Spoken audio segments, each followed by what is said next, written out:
Good morning, everybody. Welcome to the channel. Wow, it's about 5:45 a.m. Sunday morning.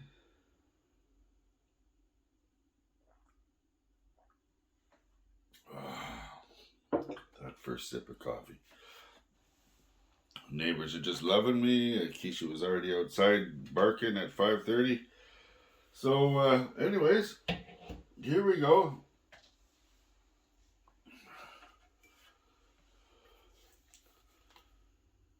Zeiss Ikonta Super. Zeiss Super Ikonta. Zeiss Ikon Super Ikonta. Here's a story behind this one. So I ended up with this last year. It was in pretty rough shape. Well, it was in cosmetically really good shape. The glass was not in too bad a shape, but it needed to be cleaned. So I took it apart and cleaned it. And somebody has went inside and just took parts out for the frame counter. So I'm pretty sure this is either a 1937 or a 1947. It's tossing back and forth. And the strange thing, the reason for it is because it has a hot shoe, but it has pre-war stuff. It has the 1930s and stuff on it, and it's kind of a weird thing. So it's got a Zeiss Tessar Opton, right? Zeiss Tessar Opton, and that's the reason why I really wanted this, because I have of course the Contessa, which is up into a 51, but there's just some things about this camera that keep dating it back to 3747. So it is kind of weird. It doesn't it does the lens is not a coated lens. It has a single pole flash connector, but I think that's only for the flash bulbs. It doesn't have the X and M, because I tried it on the flash. The flash went off, and there was absolutely no effect on a portrait on the flash. The viewfinder. I shot this camera when I first got it last year, and the viewfinder was the balsam separation inside the prism was just brutal, and it did nothing but get worse. So focusing, if you got into bright light, you couldn't see anything.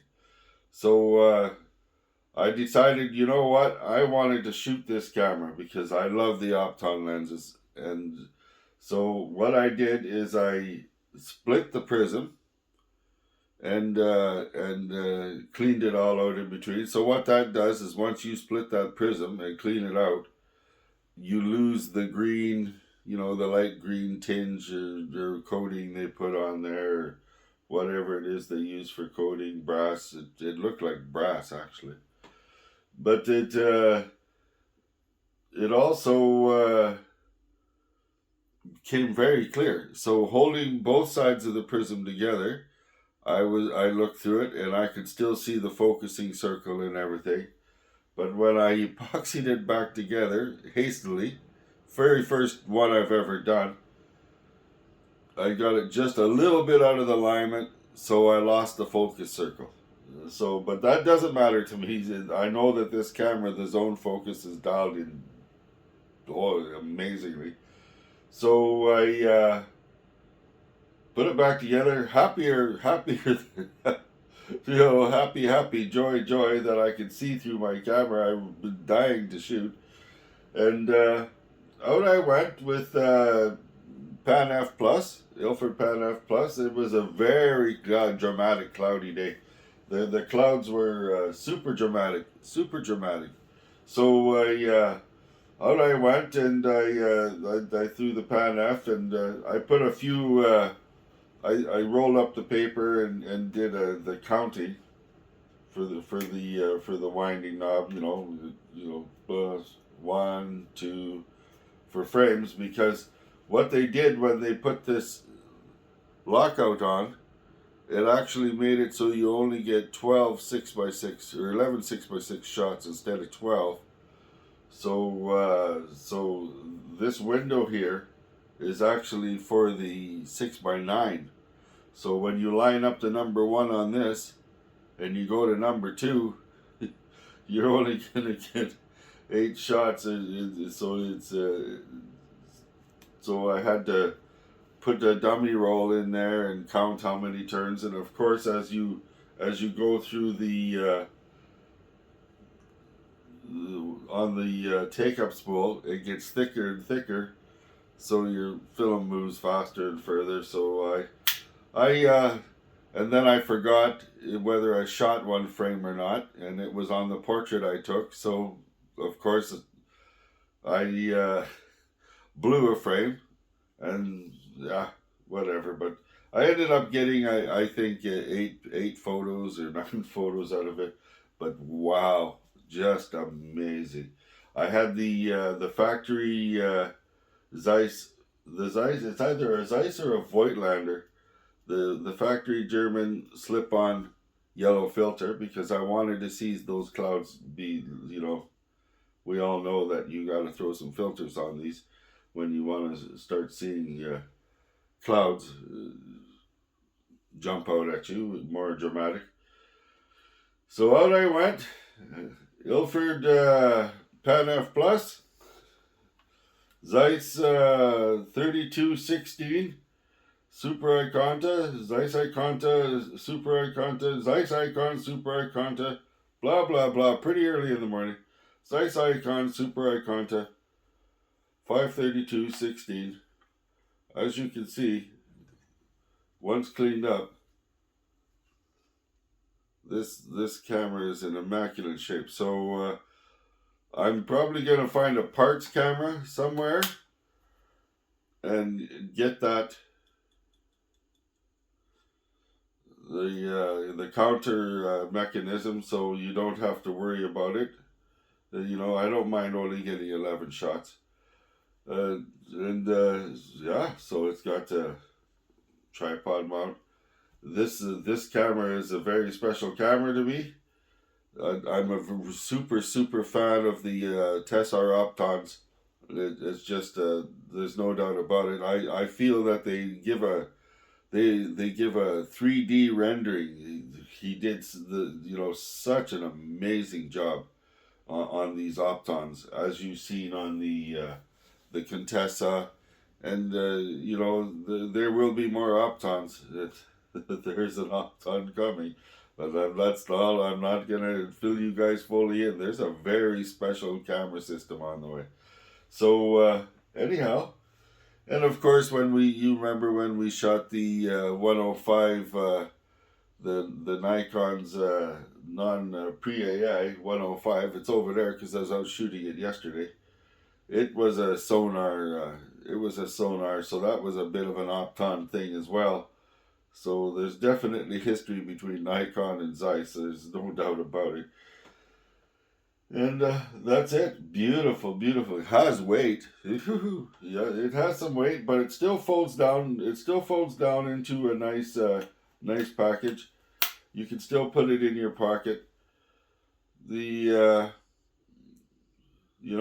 So I'll probably find an older one that's for real cheap and replace the parts and get this thing up and running. And I'll see if I can separate that prism and line it up better so I can have focus. And there you go.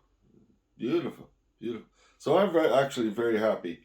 So wait till you see these photos, you guys.